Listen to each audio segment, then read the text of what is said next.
Hi everyone, Martin from Salvo Migration here, and in this quick video I wanted to go over the training benchmarks that apply to certain sponsored visas and the criteria that Australian sponsors have to satisfy in order to meet those training benchmarks. Now, there are two training benchmarks that currently exist, and Australian employers have the option of satisfying either one or the other. Now, the first training benchmark is the requirement that an Australian business spends 1% of its payroll in training its Australian staff members.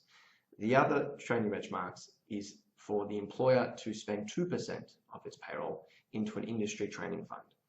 Now, logically, it's cheaper for the Australian employer to spend 1% than to spend 2%. So I'm going to give you a bit of a tip, and this is, let's say, a bit of inside knowledge and something that we don't necessarily give out publicly. And we generally withhold this for our own clients, but look, I'm feeling free and willing to give this to you today. And that's only when an Australian employer does not have any Australian employees at the time that they go to apply for their, let's say, 457 sponsorship approval or for their ENS nomination, should they resort to spending 2% into an industry training fund.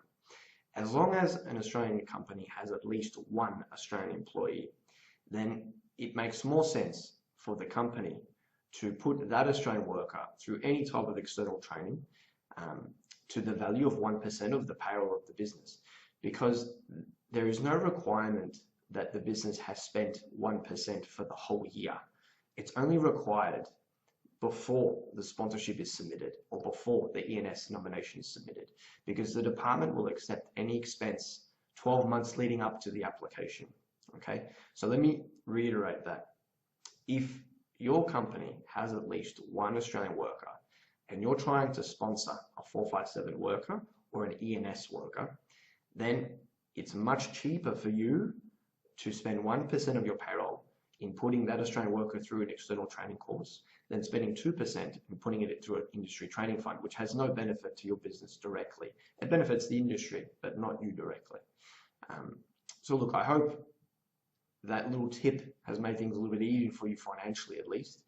And if you have any more questions with regards to the 457 visa process or the ENS visa process, please feel free to give us a call on 1300 644 788 or send your inquiries to enquiry@salvomigration.com.au. Thank you.